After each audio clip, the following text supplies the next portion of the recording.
శుక్రవారం ఎవరి గురించి విన్నాం మనం? యోహాను గారి గురించి విన్నాం. ఇంకా మరి మిగిలింది కూడా నేను చెప్తానని చెప్పాను. ఈరోజు మిగిలిన వాక్యం కూడా చూద్దామండి. యోహాను రాసిన ప్రకటన గ్రంథము 1వ అధ్యాయం 3వ వచనం చదువుతున్నాను. సమయం సమీపించినది గనుక ఈ ప్రవచన వాక్యములు చదువువాడును వాటిని విని ఇందులో వ్రాయబడిన సంగతులను గైకొని వారును ధన్యులు. చిన్న ప్రార్థన చేసుకుందాం. స్తోత్రం నాయన, స్తోత్రం తండ్రి, స్తోత్రం ప్రభా, పరిశుద్ధుడా మీకు వందనాలు, స్తోత్రాలు తండ్రి. అత్యున్నత సింహాసనంపై ఆసీనుడైన నా తండ్రి, నా కోట, నా శైలమ, నా ఆశ్రయదుర్గమా, నా విమోచకుడా, ప్రాణక్రీడ రక్షకుడా, మీకు వందనాలు, స్తోత్రాలు తండ్రి. ఆకాశ మహాకాశముల పట్టజాలం పెట్టి మీకు వందనాలు, స్తోత్రాలు తండ్రి. యేసయ్య ప్రభు, ఇదిగో ఇంతవరకు బిడ్డలో చక్కని గాన ప్రతిగానాలు చేసి ఉన్నారు ప్రభు. నా తండ్రి ఆరాధించి ఉంటుండగా ప్రభు నాయన, నా తండ్రి వాక్య ప్రతివాక్యాల్లో సమస్తములో మీరు నడిపించిన విధానకే స్తోత్రాలు. ఈ సమయంలో నాయన మీ పక్షంగా నిలిచి ఉంటుండగా ఈ దీన్రాలు మరుగుపరిచి మాట్లాడుతండి నాయన ప్రభు. ఈ వాక్యంలో ఉన్న గూఢమైన సంగతి, రహస్యమైన సంగతులు, ఈ రాజ్య మర్మాలను తెలియచెప్పు నాయన. వినే చెవి, గ్రహించే హృదయం నాయన, అనుసరించి నడిచే జీవితాలు నాయన మాకు అందరికి అనుగ్రహించు నాయన. పరిశుద్ధాత్మదేవుడా మీరే కార్యము చేయండి నాయన. ఈరోజు నా ప్రభు ఈ వాక్యాన్ని ఏ రీతిగా బోధించాలో తండ్రి నాయన, నీ వాక్శక్తితో నన్ను అభిషేకించు నాయన. నూతనమైన శైలిలో బోధించడానికి, నూతనమైన ప్రత్యక్షతలతో నాయన నన్ను అభిషేకించు నాయన. నీ ఆత్మ వశంలోకి తీసుకోతండి నాయన. ఎన్నడూ వినని సంగతులను మాకు తెలియపరచండి పరిశుద్ధాత్మ దేవుడా. పరిశుద్ధాత్మ తండ్రి నాయన కార్యము చేయతండి, కార్యము చేయతండి. ప్రతి చెవి తెరవబడును గాక, ప్రతి హృదయం తెరవబడును గాక, ప్రతి మనోనేత్ర వెలిగించబడును గాక. నీ పరిశుద్ధాత్మ కార్యాలు బలముగా జరుగును గాక. ఈ మైక్ శబ్దం ఎంత దూరం వినిపిస్తుంది అంతకు మించిన దూరం నీ దివ్య వాక్యం బయలు వెళ్ళి అందరినీ దర్శించి స్పర్శించి నీ పరిశుద్ధాత్మ కార్యాలు బలముగా జరుగునట్లుగా సహాయం చేయండి. పరిశుద్ధాత్మ దేవుడా మీరే కార్యము చేయండి నాయన. నా తండ్రి యూట్యూబ్లో వారితో మీరు మాట్లాడండి ప్రభు. నీ యొక్క బిడ్డలందరినీ కూడా నాయన ఆత్మీయంగా సిద్ధపరచుతండి, సహాయం చేయతండి ప్రభు. నీ రాజ్యములో నువ్వు వచ్చినప్పుడు ప్రభు నా తండ్రి అయ్యా అయ్యా అయ్యా అయ్యా అందరము కూడా ప్రభు పెండ్లి కుమార్తె సంఘముగా ఎత్తబడే పరిశుద్ధుల గుంపులో మేము ఉండడానికి, మా సంఘాలు ఉండడానికి సహాయం చేయతండి. పరిశుద్ధాత్మదేవుడా మీరే కార్యం చేసి సహాయం చేయమని యేసు అతి పరిశుద్ధ నామములు అడిగి వేడుకొనుచున్నాము తండ్రి. ఆమేన్. హల్లెలూయా, హల్లెలూయా. ఇక్కడ యోహాను గారి గురించి మనము విన్నామండి. ఆయన కొంచెం ముందుకెళ్తే యేసు ప్రభు వారి యొక్క తల్లి చెల్లెలు కొడుకటండి ఆయన. ఎవరో యేసు ప్రభు అంటే శరీరధారిగా పుట్టాక. యేసు ప్రభు శరీరధారిగా పుట్టారు కదా. ఎవరికి పుట్టారు? మరియకు పుట్టారు. మరియ చెల్లి సలోమి. ఆ సలోమి కొడుకు ఎవరో? యోహాను. అర్థమైందా? అంటే ఇప్పుడు వీళ్ళిద్దరికి ఏముంది? రిలేషన్ ఉంది, రిలేషన్ ఉంది. అయితే ఆ రిలేషన్ బట్టి కాదు, కానీ భూ సంబంధించిన రిలేషన్లు ఉంటాయి, కానీ ఆత్మ సంబంధమైన రిలేషన్ వేరండి. ఆత్మ సంబంధమైన రిలేషన్ ఎలా వస్తుంది మనకి? అందరూ క్రీస్తు రక్తంలో కడగబడితే మనం ఆత్మ సంబంధులం అవుతాం అన్నమాట. అర్థమైందా? ఆత్మ బంధువులం అవుతామండి. ఎలాగవుతాం? అందుకే ఆత్మీయంగా ఎవరికన్నా ఏదన్నా జరిగితే అయ్యో వాళ్ళకి అలా జరిగిందని వెంటనే ఏం చేస్తాం? మనం ప్రార్థన చేస్తామా, చేయమా? అన్ని సహాయాల కంటే గొప్ప సహాయం ఏంటో తెలుసా? ప్రార్థన అండి. ప్రార్థన ఈరోజు కరువు అయిపోయింది తెలుసా మీకు? ప్రార్థన కొనుక్కుందామంటే దొరుకుతులేదండి, ఎక్కడానే దొరకట్లేదు. ఆ కాలంలో ముందే చెప్పాడు ఆయన, మీకు మాకు ఇది చాలదేమో, అమ్మే వాళ్ళ దగ్గరికి వెళ్ళి మీరు కొనుక్కోండి అన్నారు. అయితే మీకోసం మేము ప్రార్థన చేస్తాం, మాకు ఫోన్ చేయండి అని ఫోన్ నెంబర్లు ఇచ్చి, ఫోన్పే చేయండి అని నెంబర్లు ఇచ్చి, ఇవన్నీ ఉన్నాయి కదా. ఇవన్నీ ఆగిపోయే టైం ఒకటి వచ్చేస్తుంది అన్నమాట. అప్పుడు ప్రజలకి ఎక్కడికి వెళ్ళాలో తెలియదు. అందుకే ఎవరికైనా సరే ఏముండాలి? వ్యక్తిగతమైన రిలేషన్, అనుభవాలు ప్రభువుతో మనకి, ఆయనతో పెనవేసుకునే అనుభవం, ఇవన్నీ మనకు ఉండాలన్నమాట. అర్థమైందా? ఆత్మ బంధువులం అవుతాం. క్రీస్తు రక్తంలో కడగబడిన అందరం ఏమవుతాము? ఆత్మ బంధువులం అవుతామండి. భూ సంబంధించిన రిలేషన్ ఉండదు మనకి. ఇప్పుడు మనందరం ఒక ఊరోళ్ళం అండి. మనం చెప్పండి, ఒక ఊరోళ్ళు కాదు, ఒక ఇంట్లో వాళ్ళు కాదు. ఏ ఊరో ఎక్కడో ఎక్కడి నుంచో వచ్చి ఇక్కడ అందరం ఒక ఇంట్లో ఉంటున్నామా? పోనీ లేదు. కానీ ఏసై ఇంట్లో కలుసుకుంటున్నాం మనం అందరం. ఎక్కడ కలుసుకుంటున్నాం? ఏసై ఇంట్లో. ఇంటికి వచ్చినప్పుడు ఎలా ఉంటుందంటే అందరికీనే అమ్మగారి ఇంటికి వచ్చినట్టు ఉంటుంది. ఎలా ఉంటుంది? అమ్మగారి ఇంటికి వచ్చినట్టు ఉంటుంది. అత్తవారింటికి వెళ్ళడం వేరు, అమ్మగారి ఇంటికి వెళ్ళడం వేరు కదా. వాళ్ళు ఎంత ప్రేమగా చూసినా అత్తిల్లు అత్తిల్లే, అమ్మిల్లు అమ్మిల్లేనమాట. అలాగే మనం మందిరానికి వస్తే అమ్మగారి ఇంటికి వచ్చినట్టు అనిపిస్తుందండి. ఏదో తెలియని ఆనందం, సంతోషం, ఆ స్వేచ్ఛ అవన్నీ మనకు మందిరంలో ఉంటాయి. ఎందుకంటే సుఖ సంతోషాలు ఎక్కడున్నాయట? ఆయన చేతిలో ఉన్నాయండి, ఆయన సన్నిధిలో ఉన్నాయండి. అందుకే మనం వచ్చినప్పుడు ఇవన్నీ కూడా మనము ఏ లోటుతో మనం వస్తే ఆ లోటును భర్తీ చేసేస్తాడు యేసయ్య మనకి ఇక్కడ. అయితే ఈ రిలేషన్ బట్టి కాదు, కానీ ఆయన్ని కూడా శిష్యుడిగానే పిలిచాడు ఆయన. ఇప్పుడు పేతురు గారు అనగా, ఈయననగా, యాకోబు అనగా వీళ్ళందరూ కూడా ఏం పని వెళ్తే? చేపలు పట్టే పని, వృత్తి. పని వేరు, వృత్తి వేరండి. మా వృత్తి అదే కదండి అంటారు. అంటే ఒక్కొక్క జాతికి ఒక్కొక్క వృత్తి ఉంటుందటండి. ఇలా జాతి అన్నానని మీరేం ఫీల్ అవ్వద్దు, బైబిల్లో ఉన్నాయి. ఆయా జాతుల వారు అని ఉంది ఇక్కడ. అర్థమైందా? జాతులు అంటే ఏంటని చెప్పాను నేను. పోయిన వారమే కబలు వచ్చింది.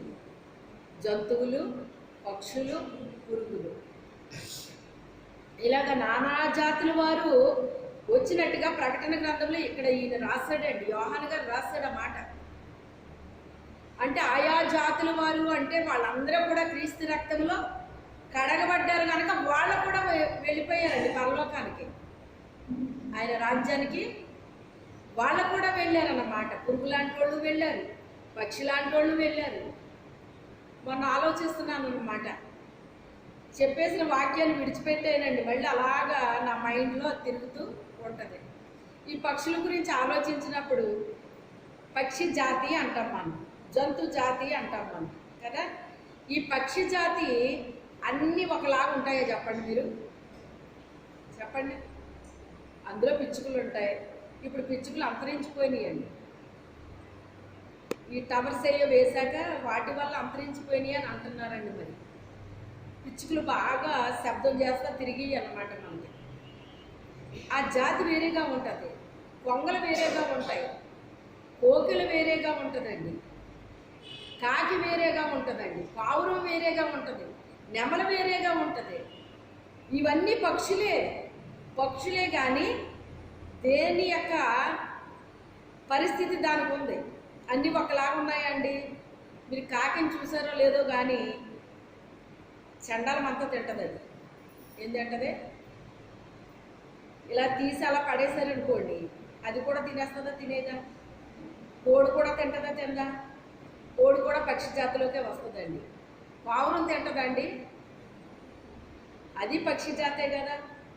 పావురం తిందు. అంటే అవన్నీ ఒకే జాతికి చెంది ఉండొచ్చు కానీ, పక్షులు అయి ఉండొచ్చు కానీ వాటి యొక్క స్వభావాలు వేరుగా ఉన్నాయి. ఒకటి అపవిత్రమైంది తినేస్తుంది, ఇంకోటి అపవిత్రమైంది తినట్లేదు. అలా రకరకాలుగా అవి కూడా ఉన్నాయండి. అయితే ఏది ఏమైనప్పటికైనా వృత్తి ఏంటి అంటే చేపలు పట్టడం. ఈ చేపలు పట్టే ఆయన్నే పిలిచాడు. ఆయన శిష్యుడిగా వచ్చాడు, కూడా తిరిగాడు, అన్నిట్లో ఉన్నాడు.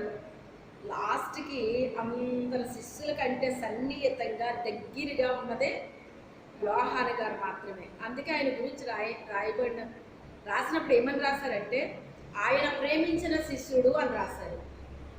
అందరినీ ప్రేమించలేదు ఆయన. దేవుడు లోకమును ఎంతో ప్రేమించాడు, అందుకే తన ప్రియకుమారుని ఇచ్చాడండి మనకి. ఆ ప్రేమ వేరు. కానీ మనం ఆయన్ని ఎంత ప్రేమిస్తామో మనల్ని కూడా ఆయన అంతకంటే మిక్కిలి ప్రేమిస్తాడండి. ఈ ప్రేమ వేరు. ఈ శిష్యులందరూ ఆయన ప్రేమించిన విధానం వేరంట, ఈ యోహాను గారు ప్రేమించే విధానం వేరుగా ఉందటండి. అంటే ఈయన ఎంతవరకు ఈయన దేవుడిని ప్రేమించాడు అంటే దేవుడు తనకి అప్పగించిన బాధ్యతని భుజాన్ని వేసుకున్నాడండి. అది ఇదిగో నీ తల్లి, ఇదిగో నీ కుమారుడు అంటే ఏం చేశాడండి? మరి వెంటనే తల్లిని చేర్చుకున్నాడా లేదా? బాబోయ్, ఇప్పుడు ఈవిడ చేర్చుకుంటే ఈవిడికి అన్నీ చెయ్యాలి కదా, ఈవిడికి భోజనం సిద్ధపరచాలి, ఈవిడికి అన్నీ చూసుకోవాలి కదా, అవన్నీ నేను చూసుకోగలనా, అవన్నీ నేను చేయగలనా, ఈవిడ బాధ్యత అంతా నేను ఎక్కడ భరించగలను అని ఇవన్నీ ఏమన్నా ఆలోచించాడండి అతను? ఏమీ ఆలోచించలేదు. వెంటనే తీసుకుని ఆ బాధ్యతను ఏం చేశాడు? ఆయన భుజాన్ని వేసుకున్నాడు. నేను చూడగలనా లేదా, చేయగలనా లేదా, అది ఏది కూడా ఆలోచించలేదు అతను. ఇంకా ఏది కూడా ఆలోచించలేదు. ఎందుకు ఆలోచించలేదు అంటే దేవునికి ఆయనకి అంత సత్సంబంధం ఉందండి వీళ్ళిద్దరికేనే. ఇటు శరీర రిలేషన్ ఉంది అని, ఆయన ఏం భూ సంబంధించిన మనిషి ఏం కాదైనా, కానీ దానికంటే విలువైన పరలోక సంబంధం ఎక్కువగా ఉందండి వాళ్ళిద్దరి మధ్య. అందుకే ఆయన చెప్పింది ఏది కూడా నేను చెయ్యను అనలేదండి. ఆయన మా ఆత్మీయ తండ్రి గారు ఏదైనా ఒక మాట చెప్తే అండి, ఇక ఆ మాట మేము అలా శిరస వహించే వాళ్ళమండి. ఇక మరలా మేము అసలు సమాధానమే చెప్పేవాళ్ళం కాదు ఆయనకి. ఇలాగా అని ఒక మాట చెప్తే ఇక అది మాలో నాటుకుపోయేదండి ఆ మాట. ఇంకా అది ఎన్నటికీ మేము మర్చిపోయేవాళ్ళం కాదు. మేము ఎప్పటికీ మేము మర్చిపోము. చెప్పి బోడన్న మాటలు లేవు మాకు అసలు. అది కూడా ఇలాగ నాలాగే చెప్పడమే, అంతేగాని కూర్చోబెట్టి చెప్పడాలు అలాంటివి ఏమి లేవు మాకు. ముఖ్యంగా నేను ఆయన దగ్గర కూర్చుని నేర్చుకోలేదండి ఎప్పుడు. అలాగా ఆయనకి దగ్గరగా ఉన్నవాళ్ళు ఉన్నారు కానీ విచిత్రం ఏంటంటే దగ్గరగా ఉన్న వారికంటే దూరంగా ఉన్న నేనే ఎక్కువ భద్రం చేసుకున్నాను అనమాట అండి. మనం దగ్గరగా ఉన్నామా దూరంగా ఉన్నామా ఇది కాదు, కానీ దగ్గరగా ఉన్నా ఆ మాట మనం హృదయంలో భద్రం చేసుకోవాలి. ఎందుకంటే సేవకులు, విలువైన సేవకుల నోటి నుంచి విలువైన మాటలు వస్తాయండి. ఆ మాటను మనం క్యాచ్ చేసేయాలి. దాన్ని ఏం చేయాలి? దాన్ని విడిచిపెట్టుకోకూడదు, మర్చిపోకూడదండి. లైఫ్లో మన సొంతవి ఉంటాయి కొన్ని. చాలామంది చేసేది ఏంటంటే సొంత విషయాలు అస్సలు మర్చిపోరండి, దేవుని విషయాలు మర్చిపోతారు. ఈ చెవితో విని ఆ చెవితో వదిలేస్తారండి. ఈరోజు చెప్తే రేపు గుర్తుండదు.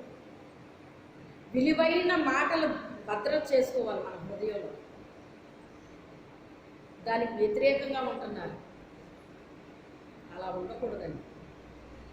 ఆయన వెంటనే ఎందుకు భుజాన్ని వేసుకున్నాడు ఆ బాధ్యత అంటే, దేవుడు ప్రభువు ఆయన్ని ప్రేమించాడు, ఆయన ప్రభువుని ప్రేమించాడు, ఒకళ్ళొకళ్ళు ప్రేమించుకున్నారు. అందుకే ఆయన చెప్పింది నేనా ఇలాగా అని ఏమీ అనలేదండి అసలు. ఇంకా వారు మాట్లాడలేదు. ఇంకా ఆయన వెంటనే బాధ్యత స్వీకరించాడండి.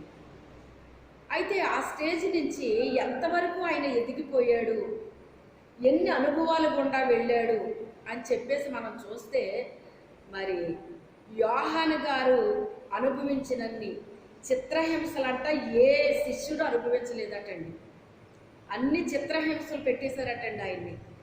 గల కారణం ఏంటి అంటే దేవుని దృష్టిలో ఆయన ఒక ప్రత్యేకత కలిగిన వ్యక్తి అండి. ఆయన దేవుడు ఏ వ్యక్తినైతే ఒక ప్రత్యేకతతో పుట్టించుకున్నాడో,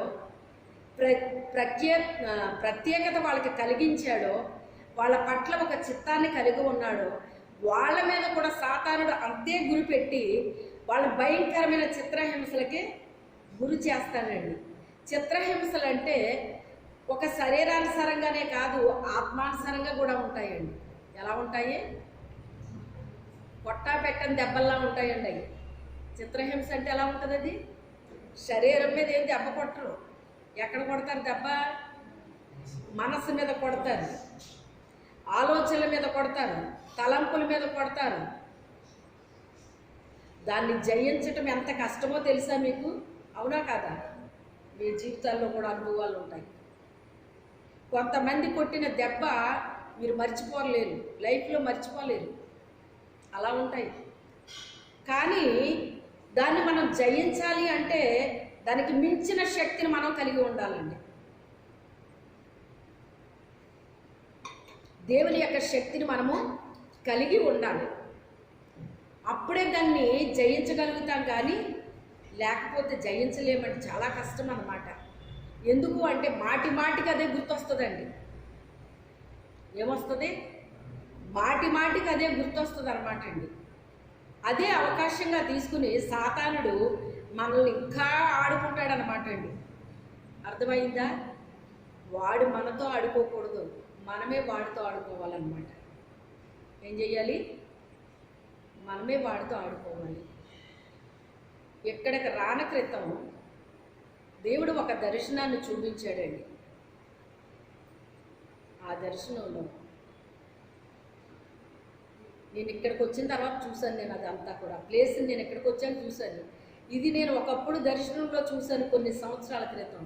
సేమ్ ఇలాగే ఉంది అప్పుడు అని ఈ ఏరియాని చూసినప్పుడు ఇప్పుడు ఉన్నట్టుగా అప్పుడు లేదు. మనం వచ్చేటప్పుడు 2011లో ఇక్కడికి వచ్చాము. అప్పటికెలా లేదండి.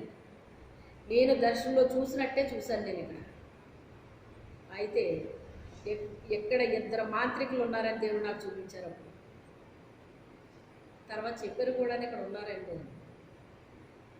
వాళ్ళిద్దరూ కలిసి మాట్లాడుకుని నా మీదకి పెద్ద పెద్ద పాములు విసిరేశారు.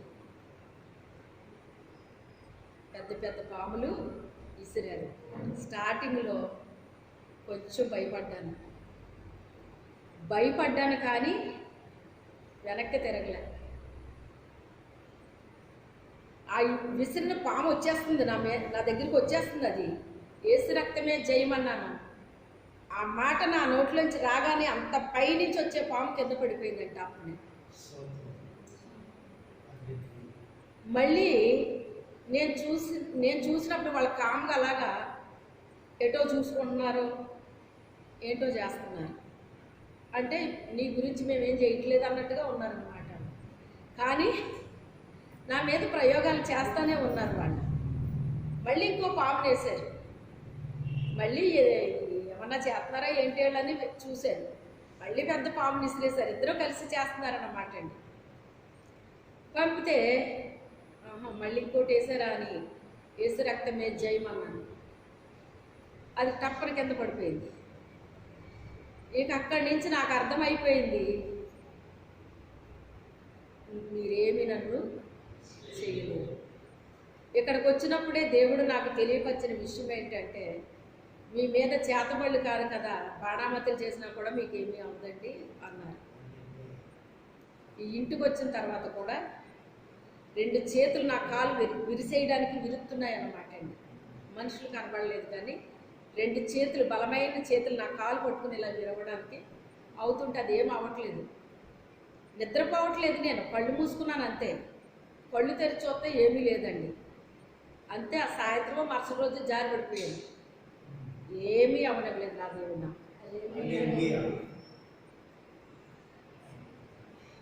దేవుడు గొప్పవాడండి. నేను ఆయన ప్రతినిధిని. ఆయన ఇక్కడికి తీసుకొస్తే వచ్చిందాన్ని నేను. నా అంతట నేను రాలేదు ఇక్కడికి. నా అంతట నేను రాలేదు. అలాగే వాళ్ళ చేతిలో వాళ్ళ దగ్గర ఉన్నవన్నీ నా మీద ఉపయోగించారండి. ఇక వాళ్ళ దగ్గర ఏమీ లేదు. ఇంకా అయిపోయినాయి. ఇంక వాళ్ళ దగ్గర ఏమ్మా ఇంకా కాస్త ముందు రావాలి కదా మీరు.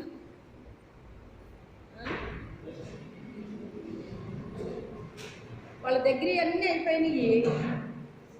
నేను 2-3 అలాగ యేసు రక్తమే చేయమని చెప్తున్నాను, కింద పడిపోతున్నాయి. ఇక అక్కడి నుంచి నేను ఆట ఆడుకోవడం మొదలుపెట్టాను. అప్పటి వరకు వాళ్ళు ఆట ఆడారు నాతో, దాన్ని ఏదో చేసేస్తానని. ఇప్పుడు నేను ఆడుకోవడం మొదలుపెట్టాను. వేయండి, ఎంత పెద్ద పావుని వేస్తారు వేయండి అనేసి నేను దర్జాగా నిలబడి నేను వెనక్కి తిరిగి చూస్తుంటే మళ్ళీ వేస్తున్నాను. అలాగా ఇక దగ్గరికంటా వచ్చేసాడు. యేసు రక్తమే జయమంటున్నాను అంతే. అలాగా చాలా స్టైల్గా. అంతేనా? మన స్టైల్ మనకు ఉంటుంది. దావీదుకో స్టైల్ లేదా? ఇశ్రాయేలీలు అందరూ గజగజ గజగజ వణికిపోతుంటే మాటలకే వణికిపోయారు వాళ్ళు. వాడు ఉదయము సాయంత్రం కూడా ఇష్టం వచ్చినట్టు దూషించాడు వాళ్ళని. ఇశ్రాయేలీల దేవుణ్ణి వాళ్ళే కూడా దూషించాడండి. అప్పుడు దావీదు ఏమన్నాడు, వాడి మాటలకి మీరు మనసు ఏమి కృంగిపోని అవసరం లేదు, ఆఫ్టర్ ఆల్ వాడెంత అన్నాడు. ఆ సున్నతి లేని ఫిలిష్తీయుడు వాడెంత అన్నాడు. ఎందుకని అలా మాట్లాడాడు? దావీదు అని పెద్ద ఆజాను బాహుళ్లాగా ఉన్నాడా? ఏమన్నా బలాలు ఉన్నాయా ఆయనకి? కుటుంబం ఉంది, పెద్ద కుటుంబం ఉంది, కానీ సెపరేట్ చేస్తాడు దేవుడు అతన్ని. మా ఇంటి దగ్గర మా కుటుంబంలో ఎక్కువ ఉంటారండి చెప్పాలంటే, అంత పెద్ద ఫ్యామిలీ మాది. కానీ తీసుకుంటే ఎక్కడ పెట్టాడు ఆయన? యోహాను గారిని నూనెలో వేసి వేయించేశారట, చచ్చిపోలేదంటండి. ఏనుగులతో తొక్కించేశారంట, చచ్చిపోలేదంట. ఇక ఏమి చేసినా వీడు చావట్లేదని తీసుకెళ్ళి ఎక్కడ పెట్టారు? ఆ రోజుల్లో భయంకరమైన శిక్ష విధిస్తే ఎక్కడ పెడతారో తీసుకెళ్ళి పద్మాసు ద్వీపంలో వదిలేస్తారండి. ఇంకేమీ కాదు వాళ్ళకి శిక్ష. అక్కడ వదిలేస్తే వాళ్ళకి నీళ్లు లేక చుట్టూ నీరు ఉంటుంది, తాగడానికి ఉపయోగపడదు. అందుకని వాళ్ళు చనిపోతారు, వాళ్ళంతటి వాళ్ళే చనిపోతారని చెప్పేసి అక్కడ వదిలేస్తారండి. అది శిక్ష అనుభవించాల్సిన వాళ్ళని వదిలే ప్లేస్ అది. కానీ యోహాను గారి శిక్ష అనుభవించడానికి వెళ్ళాడు ఆయన. శిక్ష అనుభవించాల్సిన అవసరత లేదు, కానీ శిక్షించబడిన వాళ్ళు ఏ ప్లేస్లో ఉంటారో ఆ ప్లేస్లో పంపించేశారు అతన్ని. అంటే ఆయన కూడా ఎలా చనిపోతాడు? అక్కడికి వెళ్ళడమే కానీ తిరిగి రావడం ఉండదండి. ఇంకా వెళ్ళడమే కానీ తిరిగి రావడం ఉండదు. ఇక యోహాను గారు కూడా తిరిగి వస్తాడని ఎవ్వరూ అనుకోలేదండి. ఇంకా ఎందుకంటే అక్కడికి వెళ్ళిన వాళ్ళు అందరూ కూడా ఏమైపోయారు? చనిపోయారండి, చనిపోయారు. ఇతను కూడా అలాగే చనిపోతాడు అని చెప్పేసి అనుకున్నారు.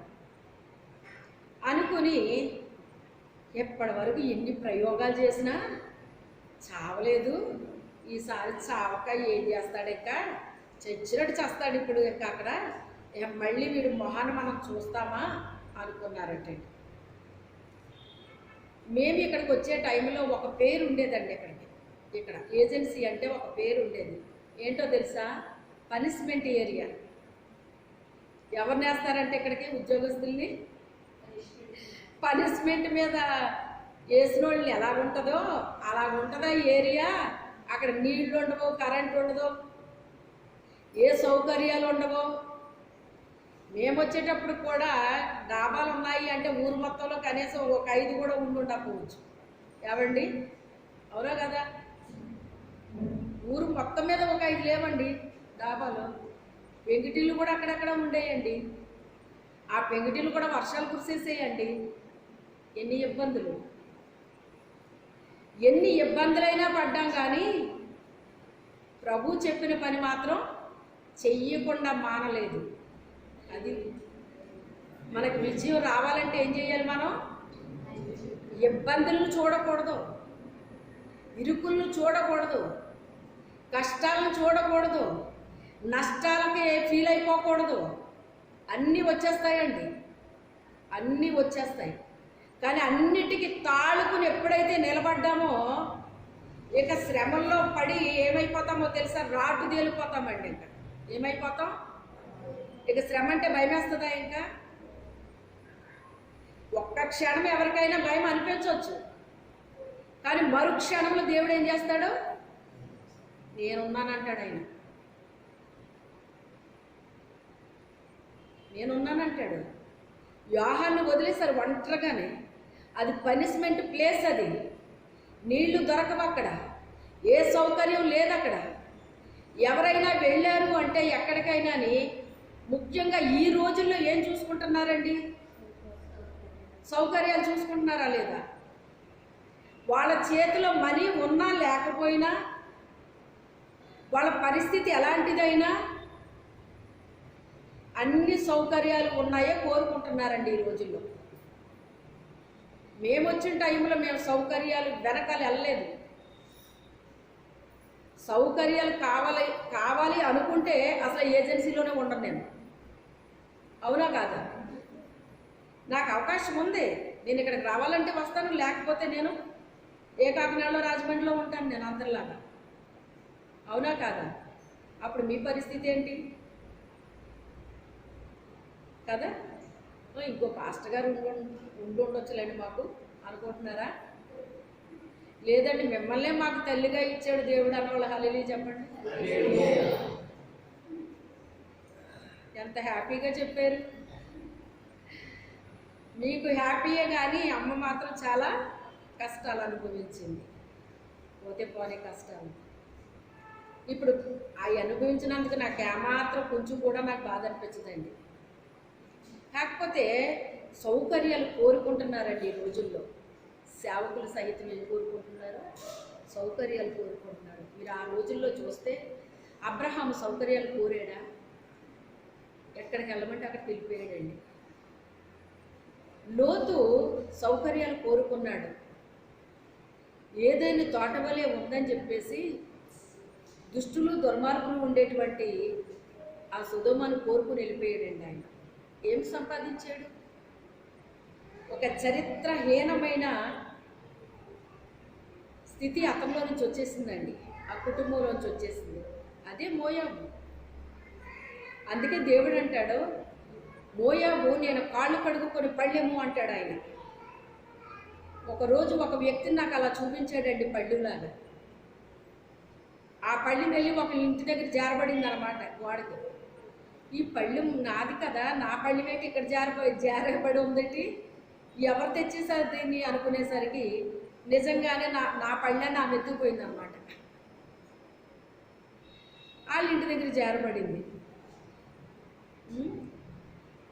అయితే ఈ పళ్ళెమేంటి, జారబడ్డం ఏంటి అని అప్పుడు ఒకసారి ఆలోచిస్తే, మోయాబు నేను కాళ్ళు కడుగుకొని పళ్ళెమన్నాడు కదా దేవుడు అని. అవును, నిజమే. అంటే కాళ్ళు కడుగుకునే పళ్ళెము అంటే దానికి విలువ ఉంటుందండి? చెప్పండి, విలువ ఉంటుందా? కాళ్ళ కింద ఉండేదానికి విలువ ఉంటుందా? మన కాళ్ళకి వేసుకునే చెప్పులు తీసుకుని ఎవరైనా భుజాల మీద ఎట్టుకుంటారా? తల మీద పెట్టుకుంటారా? పిల్లలు పొరపాటుని తీసి ఆడేమన్నా పట్టుకుని అలాగ ఆడి ఇలా అంటించుకున్నాడంటే ఏం చేస్తారు మీరు? కాళ్ళకేసుకున్న చెప్పులు తెచ్చి నువ్వు ఇలా చేస్తావా అని చెప్పేసి వెంటనే విసిరేస్తారు బయటగా. అట్లా మళ్ళీ అలా చేస్తాడేమో అని ఈ కాళ్ళకేసుకోవాలి కానీ మీద పెట్టుకోవడానికి కాదు చెప్పులు అని. అంత చరిత్రహీనమైన స్థితిని తీసుకొచ్చేసాడండి. అప్పుడు అబ్రహాముని అంటాడు, ఇప్పుడు ఈ ప్రదేశానికి నువ్వు వెళ్ళిపో అన్నాడు. లోతు వెళ్ళిపోయాడు కదా, నువ్వు కూడా ఇక్కడ ఉండొద్దు, నువ్వు కూడా పలానా ప్రదేశానికి వెళ్ళిపో అన్నాడు. అక్కడ నీళ్ళు లేవు, ఏమీ లేవు, అంతా రాళ్ళు రప్పలనండి. రాళ్ళు రప్పల దగ్గరికి వెళ్ళమంటే ఎవరన్నా వెళ్తారో చెప్పండి ప్రభువా? కనీసం అక్కడ నీళ్ళు లేవు, కరెంట్ లేదు, అది లేదు, ఇది లేదు, అవన్నీ ఉన్న చోట పంపించవచ్చు కదా ప్రభువా అని చెప్పేసి అడుగుతారా? అడగరా? ఏమి మారు మాట్లాడకుండా వెళ్ళిపోయాడండి అబ్రహాం. మారు మాట్లాడకుండా వెళ్ళిపోతే ఆ రాళ్ళని రత్నాలు చేసాడండి దేవుడు. ఏం చేశాడు? అందుకే ఎప్పుడు కూడా దేవుడు మనకు అప్పగించింది కష్టమైనా సరే దాన్ని ఏం చేయకూడదు, మనం కష్టంలో చూడకూడదండి. మనకి ఇష్టం ఉన్నప్పుడు అది కష్టం అనిపించదు, మనకే కష్టం అనిపించదు. అయితే ఆ రకంగా మనం చూసుకుంటూ పోతే అండి, పాత నిబంధనలో ఇప్పుడు చూడండి, శద్రకు మేషకు అబేద్నెగోలు పరాయి దేశం వెళ్ళిపోయారండి. వాళ్ళకి ఏమన్నా పెద్ద లాంఛనంగా ఏమన్నా ఆహ్వానించారు వాళ్ళు అక్కడికి? అలాగే ఒక్కొక్కరిని మనం చూసుకుంటూ పోతే ఎవ్వరు కూడా తీసుకెళ్ళి మంచి ప్లేస్లో పెట్టిన వాళ్ళు ఎవరన్నా ఉన్నారు అంటే కనుక, అంటే ఒక సుఖభోగాల్లోకి తీసుకెళ్ళి ఎవరిని పెట్టాడు దేవుడు? ఒక్క వ్యక్తే ఉంటాడు. ఎవరు అతను చెప్పండి చూద్దాం. అన్నీ ఉన్నాయి, సకల సౌకర్యాలు ఉన్నాయి, ఆ సకల సౌకర్యాల్లో పెట్టాడు తీసుకెళ్ళి.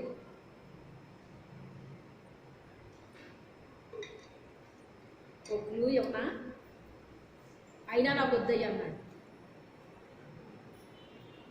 అవి నాకు వద్దు అన్నాడు. ఎవరా వ్యక్తి?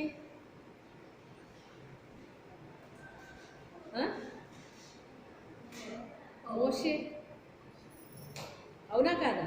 ఒక రాజకుమారుడుగా ఎంత టీవీగా బతకొచ్చు అతను అందులోని. కానీ ఆ జీవితాన్ని నాకు దేవుని ప్రజలతో శ్రమే నాకు కావాలి, కానీ ఐగుప్తు భోగభాగ్యాలు నాకు వద్దు. వాళ్ళతో కూడా వెళ్తే అవమానాలు నిందలు వస్తాయని నాకు తెలుసు, అయ్యే నాకు గొప్ప భాగ్యం. క్రీస్తు నిమిత్తము నింద ఎంత భాగ్యమో తెలుసా పరలోకంలో మనకి. ఇక్కడ నింద పడడానికి ఇష్టపడరండి చాలామంది.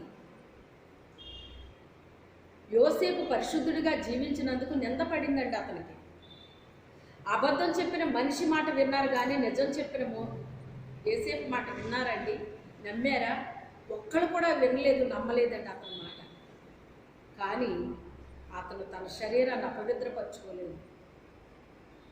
నా దేవుని దృష్టికి ఎంత దుష్కార్యం నేను ఎలా చేస్తాను?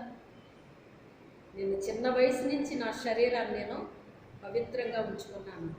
నేను ఇప్పుడు ఈ తుచ్చమైన దీనికోసం నేను అపవిత్రపరుచుకుంటాను అని ఆ పాపాన్ని నుంచి అతను ఏం చేశాడు? పారిపోయాడు, నింద పడిపోయాడు, నింద అనుభవించేశాడు.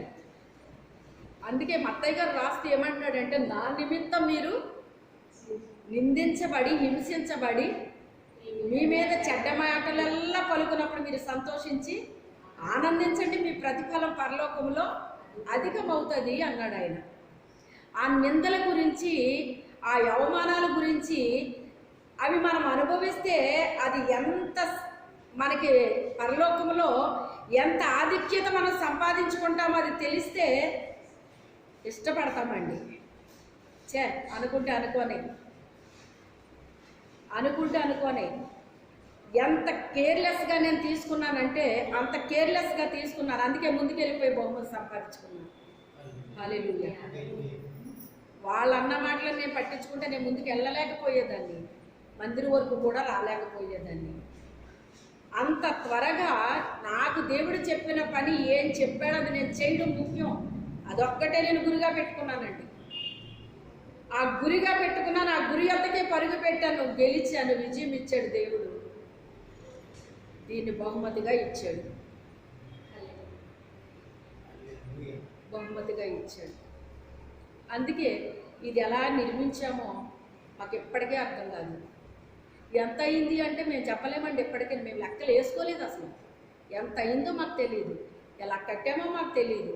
మా కళ్ళ ముందు అలా పైకిపోయిందంతే. ఇది అందుకే చెప్తాను, ఇది డబ్బుతో కట్టలేదు, కన్నీళ్ళతో కట్టాము. కన్నీళ్లతోనే కట్టాము దీన్ని, డబ్బుతో కాదండి. చాలా రకరకాల మాటలు వినాల్సి వచ్చిందండి. ఆయన జేయి కదా, వాళ్ళు లారీ, ఏళ్ళో లారీ, ఆళ్ళో లారీ ఇచ్చేసి ఉంటారు, అన్నీ వాటితో కట్టేసి ఉంటాడు. ఇన్ని మాటలోనండి. ఇంకా అసలు అన్యులు మాట్లాడలేదండి ఇలాంటి మాటలు. క్రైస్తవులు మాట్లాడారు, సేవకులు మాట్లాడారండి. ఇక్కడ ఒక సేవకుడు అయితే ఇంకా భయంకరంగా మాట్లాడాడు. ఆ తర్వాత కొంతకాలానికి చనిపోయాడు. అతను చనిపోయాడని నేను సంతోషించలేదు, కానీ మళ్ళీ వాళ్ళ ఇంటికి వెళ్ళి అలా నేను పరామర్శించి వాళ్ళకి ప్రార్థన చేసి అన్నీ చేసి వచ్చానండి. అప్పటి వరకు ఆమె నోట్లో మంచినీళ్ళు కూడా పోసుకోలేదట. వెళ్ళి కాసేపు మాట్లాడి ప్రార్థన చేసి ఇప్పుడు ఇవ్వండి మజ్జిగంటే అప్పుడు తాగింది ఆవిడ. అదే క్రీస్తు ప్రేమ. వాళ్ళు మనకు ఎంత కీడైనా చేస్తారు, ఎన్ని మాటలైనా మాట్లాడతారు, కానీ అది మనం ఎలా తీసుకోవాలి? చాలా టేక్ ఇట్ ఈజీగా తీసుకోవాలి. ఆశీర్వాదాలు మనం స్వతంత్రించుకోవాలంటే మన మీద వేసిన నిందల్ని, అవమానాలు, అవన్నిటిని కూడా మనం ఏం చేయాలి? చీ అని ఉప్పని ఊదినట్టుగా ఊదేయాలన్నమాట. వాటిని అట్లా అసలు పట్టించుకోకూడదు. మనం కేర్లెస్గా ఉండాలన్నమాట అండి. మనకి దేవుడు చెప్పిన పనిని మాత్రం తూచా తప్పకుండా దాన్ని చేసుకుంటూ వెళ్ళిపోవాలండి. ఆ పనిని నిర్లక్ష్యం చేయకూడదు, ఆ పనిని నిర్లక్ష్యం చేయకూడదు. తనకి దేవుడిచ్చిన దాన్ని అతను చేస్తుంటే అతన్ని ఎలా చంపాలో తెలియక ఎలా చంపుదామన్నా అసలు ఏది సహకరించట్లేదు. మరణము తప్పించుట ఆయన వర్షం. మా అమ్మ కడుపులో నుంచి నా మీద టార్గెట్ అండి, చంపాలని. ఎప్పుడూ టార్గెట్ ఉంటుంది నా మీద, సాతానికి ఎప్పుడూ టార్గెటే. కానీ అలా తప్పించేస్తాడు ఆయన, క్షణంలో అలా తప్పిస్తాడు. లేకపోతే ఎన్నిసార్లు తెచ్చుకోవాలి ఈ పాటికి నేను.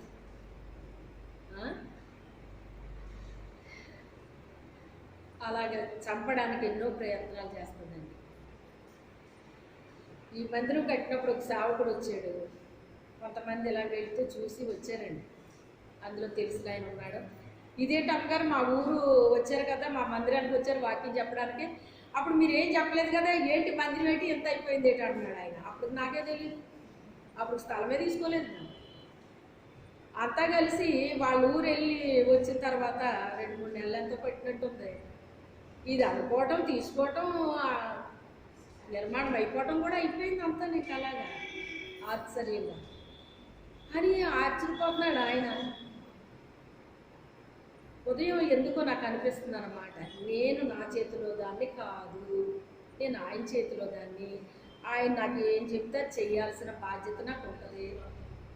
నేను ఒక ప్లాన్ తీసుకోవడానికి నేను అందరిలాంటి వ్యక్తిని కాదు. దేవుని చేతిలో ఉన్న వాళ్ళకి ప్లాన్లు తీసుకుంటే కుదరదండి, తెలుసా మీకు ఆ సంగతే. కొంతమంది అంతా ఒక సిస్టమేటిక్గా చేసుకుంటారండి. నా జీవితంలో అలా సిస్టమేటిక్గా చేసుకోవడానికి నాకు అసలు ఉండదండి. మరి నువ్వేమనుకుంటున్నావంటే నాకే తెలియదు, నేనేం చెప్పను దానికి. నేనేమనుకుంటున్నానంటే నాకే తెలియదు, ఏం చెయ్యాలో నాకే తెలియదు. ఇదిగో ఇలా చెయ్యి అని పైనుంచి ఆర్డర్ వస్తుంది నాకు. ఆయన దర్శనం చూపిస్తాడు, లేకపోతే వాక్యం ద్వారా మాట్లాడతాడు. ఇలాగ ఏదో ఒక రూపంలో నాతో ఆయన మాట్లాడినప్పుడు ఆ మాటని నేను అలా భద్రం చేసుకుంటాను. ఆ టైం వచ్చినప్పుడు అది జరిగించేస్తాడు ఆయన. అంతే నాకు తెలుసు. ఇక నువ్వేం చేస్తావంటే నేనేం చేస్తానో నాకే తెలియదు, నేనేం చెప్తాను. ఇంకా నువ్వేం చేస్తావు నీకు తెలీదా? అవును, తెలీదు. ఎందుకు తెలీదు? దేవుడు నన్ను ఎప్పుడు ఎలా వాడుకుంటాడో అది ఆయన ఇష్టమది. మన ఇంట్లో చూడండి, మన ఇంట్లో ఉన్న వాళ్ళతో ఏదో అర్జెంటు పని తగిలింది. అప్పుడు మీరేమంటారు? మీ బిడ్డను పిలిచి, అరే అబ్బాయి, ఇది చాలా అర్జెంటు పని, నువ్వే వెళ్ళాలి దీనికి అని మీరు చెప్తారు. ఆ అబ్బాయికి ముందు తెలుసా మీరు ఎలా చెప్తారని? అదేరా నాకు చెప్తే నేను కూడా వద్దు కదా అంటాడు వాళ్ళ ఫ్రెండ్. నాకు తెలియదురా, అమ్మ అప్పటికప్పుడు చెప్పింది అంటే, అప్పటికప్పుడు ఎలా చెప్తుందిరా, నువ్వు మరీ చెవిలో పువ్వు పెట్టేస్తావు. ఎలాగైనా ఉంటాయి. లేదురా బాబు, నిజంగా నాకు తెలియదు, అమ్మ అప్పటికప్పుడు చెప్పింది, ఇప్పుడు వెళ్ళాలిరా బాబు, నువ్వు అర్జెంట్, ఇది నువ్వు ఒక్క క్షణం కూడా లేట్ చేయడానికి లేదు, నువ్వు అర్జెంట్గా ఇప్పుడు వెళ్ళిపోవాల్సిందే కొన్న పళంగా అన్నదిరా. అందుకే నేను ఇక వెంటనే వెళ్ళిపోయాను, లేకపోతే నీకు చెప్పకుండా ఎలా ఉంటాను? నువ్వు నాకు డీరెస్ట్ ఫ్రెండో కదా, డీరెస్ట్ ఫ్రెండ్లు ఉంటారు. అయితే మరి అప్పుడు ఏమన్నా తెలుసా అండి? మాది ఇలాగే ఉంటుంది అన్నమాట. అమ్మ ఇలాగ వెళ్ళాలి అంటాడు ఆయన. ఇది ఎలాగ సాధ్యం తెలీదు, అది ఎలా జరుగుతుందో నాకు తెలియదు, కానీ జరిగించేస్తాడు ఆయన, జరిగించేస్తాడు. నేను అవునన్నా కాదన్నా అది జరిగిపోతే, కాకపోతే ముందుగా నాకు ఒక మాట చెప్తాడండి. ఇదేంటి ఇలా చెప్తున్నాడు ఏంటినా, ఇప్పుడు ఇది ఎలాగవుద్ది, ఇప్పుడు ఇది ఎలా సాధ్యం, ఇవన్నీ నేను ఆలోచించుకోవచ్చేమో, కానీ నాకు చెప్పిన పని మాత్రం ఖచ్చితంగా నేను చేయాల్సిందే. ఆ పని ఎవరికి ఏ పని చెప్పాడో ఆ పని వాళ్ళతోనే చేపిస్తాడండి ఆయన. కొన్ని పనులు వాళ్ళ కాకపోతే ఇంకొకరు చేసే పనులు ఉంటాయండి. కొన్ని పనులు వాళ్ళు మాత్రమే చేయాలి.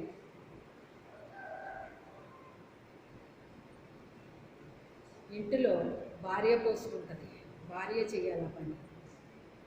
బిడ్డలుంటారు, బిడ్డలకి చెప్పే పనులు బిడ్డలకి చెప్తాడు తండ్రి. భార్యకు చెప్పే పని భార్యకు చెప్తాడు.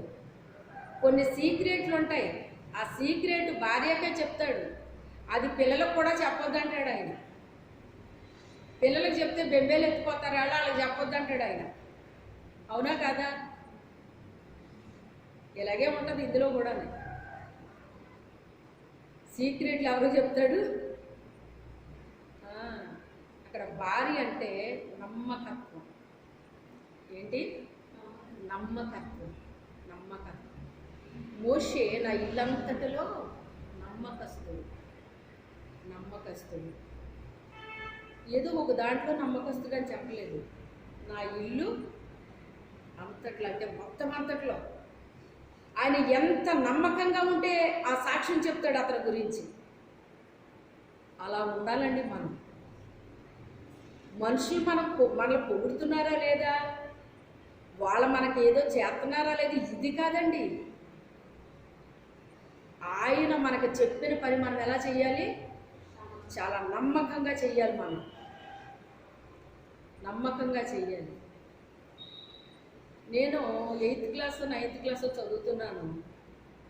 ఆ టైంలో వేరే పాస్టర్ గారు మీటింగ్స్, మీ పాప పాటలు బాగా పాడతారట కదమ్మా, కొంచెం మా మందిరానికి మీరు అందరూ రండి, మీటింగ్స్ రండి అని పిలిచాడు ఆయన. ఎప్పుడు పిలవడు ఆయన, పిలిచినా వెళ్ళరు, వెళ్ళేవాళ్ళం కాదు.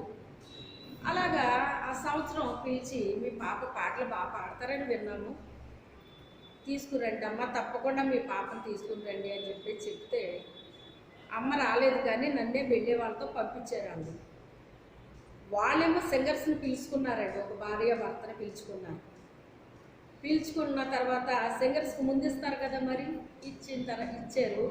ఆ తర్వాత నాకు ఒక పాటకో 2 పాటలకు ఒక పాటకి ఇచ్చారు అవకాశం. ఫస్ట్ ఇస్తే నా స్వరం చాలా పెద్దదన్నమాట అండి. ఆ పాట వినేసరికి లోపల ఉన్న పాస్టర్ గారు బయటకు వచ్చేసాడు మందిరంలోకి. అంటే ఇల్లు మందిరం పక్క పక్కన అన్నమాట. వచ్చేసి ఆయన ఆశ్చర్యంగా అలా చూస్తున్నాడు. ఏదో పాడుతుందా అంటే పాడుతుంది ఈవిడ అనుకున్నాం, కానీ ఈ అమ్మాయి ఎంత ఇలా పాడుతుంది అనుకుంటే అసలు సింగర్స్నే పిలకపోదు అనుకున్నారటండి. అప్పుడు నాకు ఇంకా పాటలు ఇవ్వడం మొదలుపెట్టారు వాళ్ళు. ఒక పాట ఎలా పోయి 2, 3, 4, 5 సింగర్స్ కంటే నాకు ఎక్కువైపోయినాయి ఇప్పుడు పాటలు అక్కడ. అలాగే 3 days ఎంతో పెట్టారు. వెళ్ళాను. వెళ్ళేసరికి చివరికి మా మందిరానికి వచ్చేయమ్మ నువ్వు అన్నారు. మా మందిరానికి వచ్చేయచ్చు కదమ్మా. లేదండి రాను అన్నాను. ఏమ్మా ఇప్పటి వరకు అక్కడే ఉన్నాం కదా, ఇంకొచ్చేయి ఎక్కడికి అన్నారు. లేదండి రాను. అప్పుడు మా ఆత్మీయ తండ్రి గారికి తెలిసింది విషయం, నేను అక్కడికి వెళ్ళానన్న విషయం తెలిసి పిలిచారు ఆయన. పిలిచారంటేనే నోటప్పుడు కొట్టుకునేది లోపల భయం. ఆయన ఏదో తిట్టేస్తారు కొట్టేస్తారని కాదు, భయము, గౌరవముతో కూడిన భయం అండి అది. ఒక ఆత్మీయ తండ్రి అంటే ఆయన దేవుని యొక్క సర్వెంట్గా ఆయన్ని మేము చూసేవాళ్ళం అనమాట. మిగతా వాళ్ళ సంగతి నాకు అనవసరం, నేను అలా చూసేదాన్ని. నా ప్రభువుని ఆయనలో నేను చూసేదాన్ని. చాలా రెస్పెక్ట్ అనమాట అండి ఆయన అంటే. అప్పుడు ఏంటమ్మా ఎక్కడో మీటింగ్స్కి వెళ్ళామంటే ఏంటి అన్నారు. నేను మీటింగ్స్కి వెళ్ళడం ఏంటి అని నేను అనుకుంటున్నాను. వెళ్ళేవని తెలిసింది అని చెప్పేసని ఇంకెప్పుడు ఎక్కడికి వెళ్ళొద్దు అన్నారు. ఇంకెప్పుడు ఎక్కడికి వెళ్ళొద్దు అన్నారు. ఇక మళ్ళీ మళ్ళీ పిలిచారు ఆయన వాళ్ళ. ఇక మళ్ళీ నేను వెళ్ళలేదంట. ఎందుకని? నా ఆత్మీయ తండ్రి నాకు వెళ్ళొద్దు అని చెప్పారు ఆయన. ఆత్మీయంగా మనల్ని పెంచే తండ్రి ఒక లెవెల్లో మనల్ని పెంచినప్పుడు మనం ఇక మళ్ళీ దారి తొలగకూడదు. ఇంకా ఎందుకు వెళ్ళొద్దన్నారా అన్న విషయం మనం తెలుసుకోవాలి.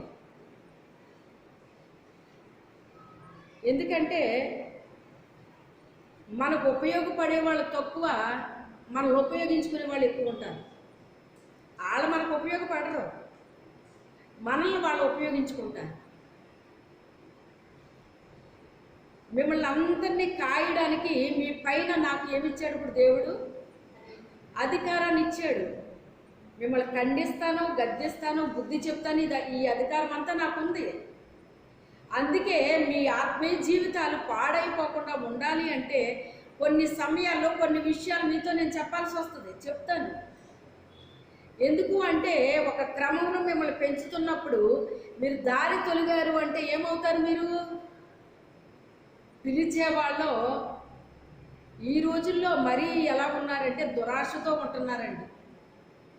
ఈ వ్యక్తిని ఎలాగ రప్పించాలా మన దగ్గరికి, ఎలా రప్పిస్తే వస్తారా, వీళ్ళ వీక్నెస్ ఏంటా, ఆ వీక్నెస్ని బట్టి వాళ్ళు పిలుస్తున్నారండి. తెలుసా?